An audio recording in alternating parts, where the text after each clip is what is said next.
Have you ever really stopped to take a good look at your life after turning 50? Not just flipping through old photographs or celebrating another birthday, but noticing the quiet that fills your home. The way your body feels when you first wake up. The moments when your children are too busy to call and you find yourself wondering how time passed so quickly. If you're between the ages of 50 and 80, I'm speaking to you today not as a teacher, but as someone who deeply respects the life you've lived, the sacrifices you've made, the love you've given, and the wisdom you've quietly carried for decades. Because aging isn't just about slower steps or graying hair. It's about the invisible weight we carry, the unspoken regrets, the habits we no longer question, and the emotions we tuck away to stay strong for everyone else. This video isn't just a list of tips. It's an invitation. An invitation to reflect on the next chapter of your life with clarity, strength, and a softer heart. We are going to talk about 7 emotional truths, 7 habits or patterns that may be quietly stealing your peace, your joy, or your sense of self. And more importantly, I'll show you how to gently let go of them so that you can live this next season of life with more ease, purpose, and dignity. If you've ever felt like you've been giving more than you're receiving, if you've been wondering whether there's still time for you in the midst of caring for everyone else, you are not alone. Please stay with me until the end. And if something here speaks to your heart, take a moment to subscribe to this channel. It's a small act, but it helps us continue sharing stories and insights that are meant to support you in this beautiful, challenging, and meaningful stage of life. Let's begin with honesty, with warmth, and with hope that your most fulfilling years may still be waiting. 1. Stop believing that age makes you the most important person in the room. One of the most subtle traps we fall into as we age is this quiet belief that our years alone entitle us to importance. It doesn't come from a bad place. After all, you've spent decades working, raising children, facing heartbreaks, and learning life's hardest lessons. You've earned your wrinkles. You've earned your wisdom. And yet, somewhere along the way, many older adults begin to believe that their age gives them the right to be the center of attention. To be deferred to. To be listened to simply because they've lived longer. But life has a way of gently reminding us that respect is not inherited, it's cultivated. It's not demanded, it's inspired. Let me tell you a story that stayed with me for years. There was once a famous actor in China. His name was Doi Chengying. He grew up in a large household, with over a dozen family members gathered around a single dinner table. One day, still young and playful, he decided to pull a small prank. Before dinner, he hid inside a cabinet, thinking that his sudden absence would alarm everyone. That they'd come searching, call his name, worry about him. But when dinner began, no one noticed he was gone. No one asked. They laughed, they ate, they enjoyed their meal and never once looked around the table to see who was missing. After everyone had left, he crawled out of the cabinet and quietly ate the leftovers alone. And from that moment on, he said, he made a promise to himself, never again would he assume he was the most important person in the room. Because disappointment is often born from the belief that we matter more than we truly do in the eyes of others. As we grow older, many of us feel overlooked, unappreciated, or even invisible. But clinging to the idea that our age gives us special status often leads to resentment, not respect. True maturity is knowing that importance is not something we claim. It's something we embody. It shows in how we speak to those younger than us, not with superiority, but with kindness. It shows in how we listen, not just to respond, but to understand. It shows in how we carry ourselves with quiet confidence, not loud demands. Being humble doesn't make you smaller. It makes you bigger in the hearts of those around you. It allows you to live more peacefully, to let go of the need to be praised or noticed. It gives you emotional freedom, the ability to be present instead of trying to prove something. In truth, the most admirable elders are not the loudest. They are the calm ones. The wise ones. The ones who don't need to be the center of the conversation to still be its soul. If more people practiced this kind of graceful aging, our homes would feel warmer. Our families would feel more balanced. And our communities would thrive with mutual respect. So let go of the need to be the most important person at the table. Be the most grounded. The most generous. The most aware. And watch how others begin to value your presence, not because you ask them to, but because your spirit speaks louder than any title or demand ever could. 2. When love for your children becomes a silent sacrifice. There's a kind of love that no one questions: a mother's love, a father's love, the unconditional devotion we give to our children from the moment they are born. We feed them, carry them, sacrifice for them, protect them. And for most of us, that love never stops, not even when our children are grown, married, or have children of their own. But here's the hard truth many older adults never dare to say out loud: loving your children too much can quietly break your own heart. Let me tell you the story of Mr. and Mrs. Fuong, a couple in their 70s who lived in a peaceful neighborhood in rural America. After decades of marriage, raising 2 daughters, and building a home filled with memories, they did something almost unthinkable for their age: they filed for divorce. When neighbors asked why, the answer stunned everyone. Mr. Fuong gently said, "I wasn't leaving because of a fight.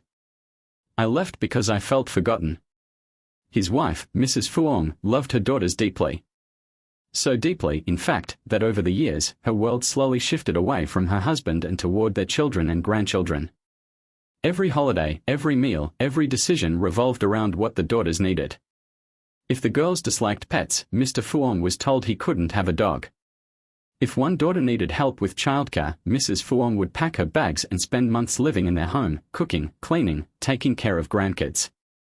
Mr. Fuong often pretended to be sick, hoping she'd come back even for a few days. But each time, her reply was the same: "They need me more." It wasn't anger that filled his voice when he told his story. It was sadness. He wasn't asking for much. He just wanted to feel like he mattered, too. We often hear the saying, children caring for parents is a virtue. But there's another truth that's often left out: parents also need care. And most of all, they need connection. You see, when your love for your children becomes so consuming that you forget your partner, the one who's been by your side for decades, you risk losing something irreplaceable. And when your children grow used to that sacrifice, they may begin to expect it, even demand it, without realizing the toll it takes on you. That's not love.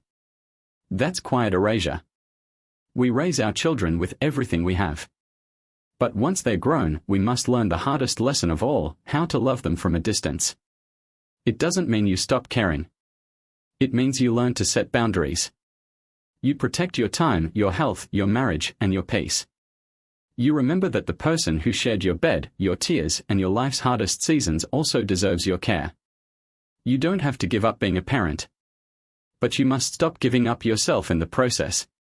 Too many elders live in homes where they no longer feel seen, not because their children don't love them, but because somewhere along the way, they stopped asking to be loved in return. Let this be a gentle reminder: you matter too.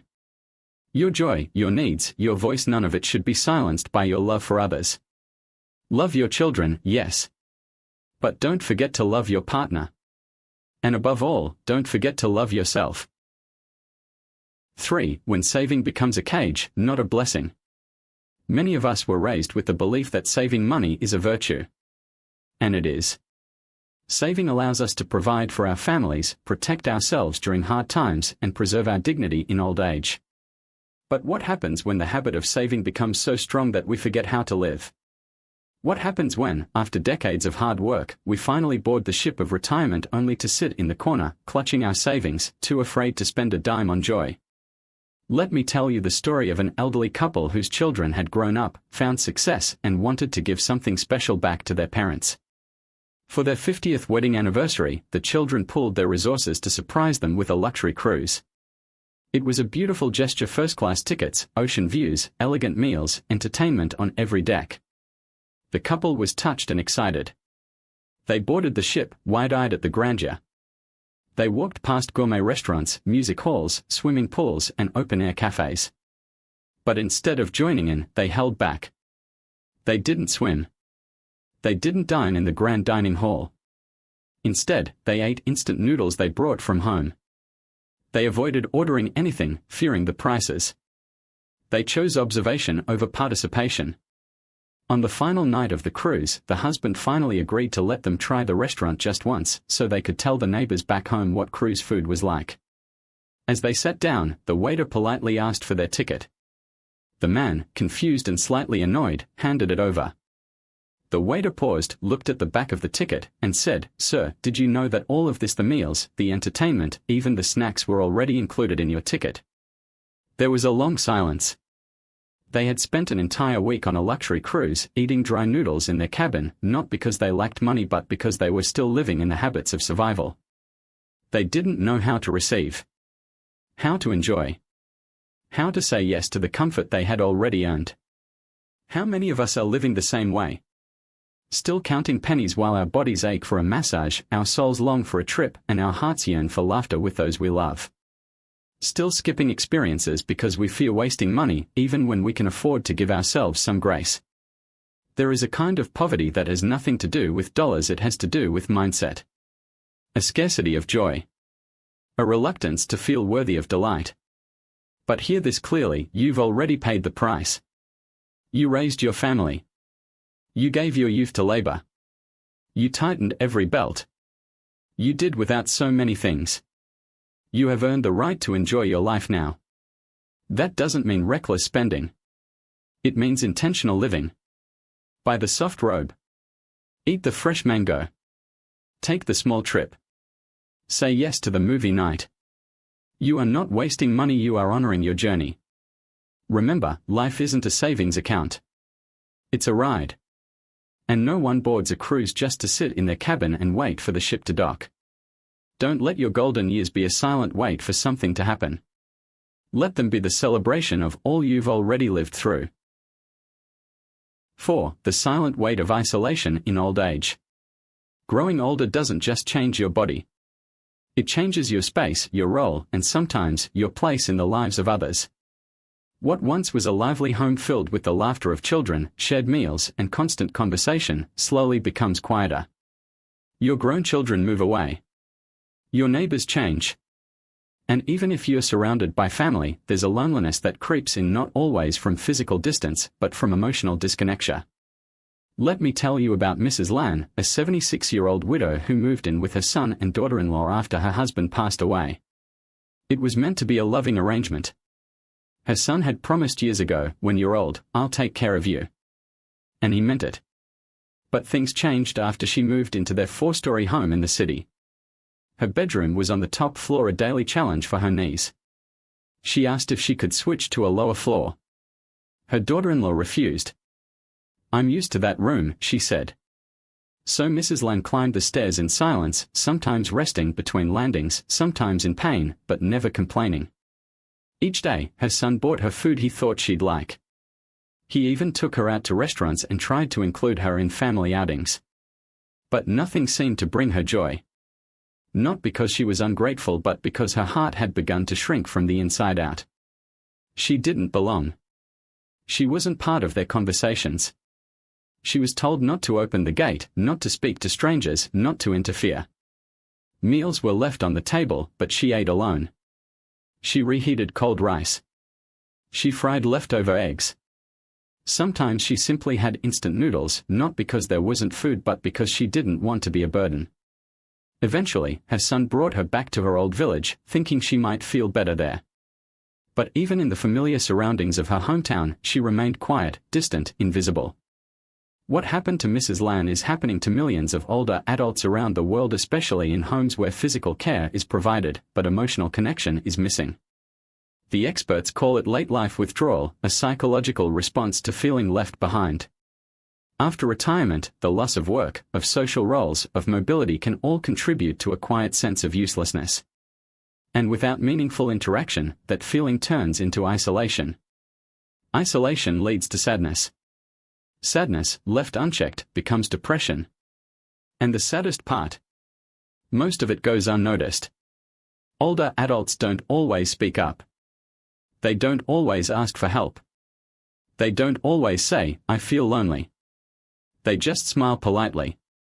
They say, "I'm fine." They fade. But fading is not the natural course of aging. It's the result of disconnection. As we grow older, we must protect not just our health, but our sense of belonging. We need meaningful conversations. We need laughter. We need to feel seen, heard, and valued, not just as grandparents or caretakers but as full human beings with stories, with wisdom, and with worth. If you're feeling distant from those around you, please don't shrink away. Speak up. Ask to be involved. Tell your children how you feel. Reconnect with old friends. Join a local group. Volunteer.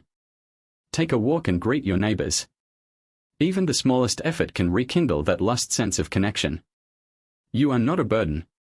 You are not in the way. You are part of this world, and your presence still matters.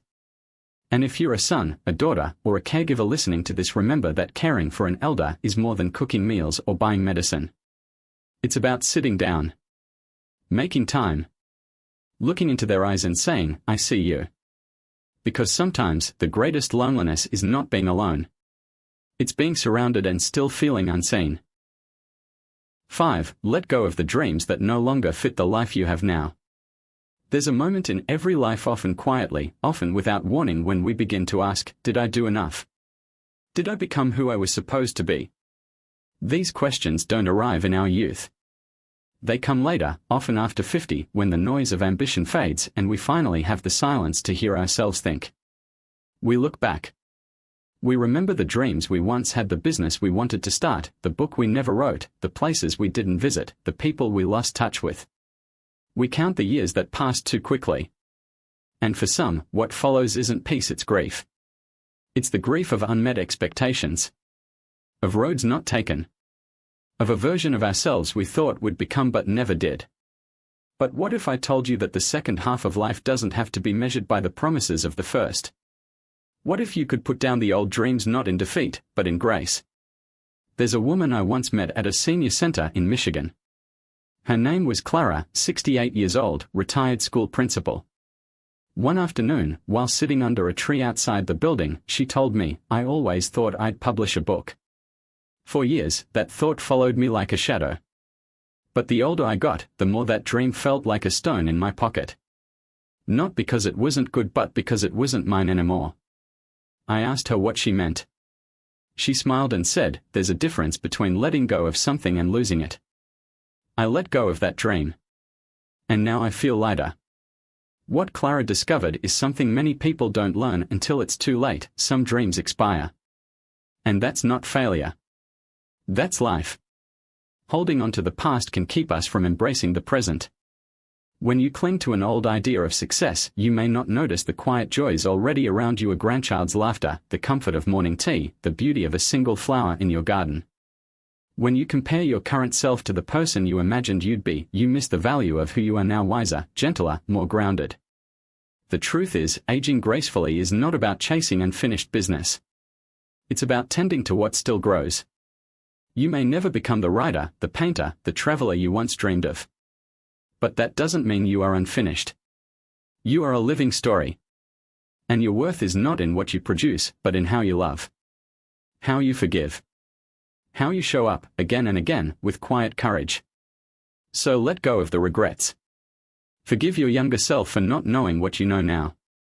And give yourself the permission to rest, not because you are giving up, but because you've arrived. You are not what you didn't achieve. You are everything you've endured, everything you've healed, and everything you've quietly built while no one was watching. That's not failure. That's legacy. 6. You don't have to keep proving your worth to be loved. In our younger years, being needed gives us a sense of purpose. We work hard, raise children, pay bills, help family, and carry the silent weight of responsibility. We cook, clean, drive, fix, care, and rarely ask for anything in return. Our identity becomes tied to what we do, how we serve others, how we keep everything running. But what happens when the children grow up? When no one needs us to wake them in the morning, pack their lunch, or wait up late at night? For many older adults, especially those who spent decades putting others first, the absence of being needed can feel like the loss of their very identity. So what do? We try to stay useful. We volunteer to babysit. We cook more food than anyone asks for. We send money even when our savings are limited. We step in, uninvited, not because we want control but because we fear being forgotten. There's a story I often share about a woman named Diane. She was 72 when I met her, a grandmother of 6, living with her daughter's family in Ohio. She did everything for the household: laundry, dishes, grocery shopping, childcare. She would wake up before everyone else and go to bed after everyone was asleep. One evening, her daughter gently said, "Mom, you don't have to do so much. Please rest. Diane smiled, but her eyes filled with tears. Later, she told me, if I stop doing everything, what reason will they have to keep me here? Her words broke my heart. Too many older adults believe they must earn their place in the lives of their families even after a lifetime of giving. But here's the truth, you are not a burden when you rest.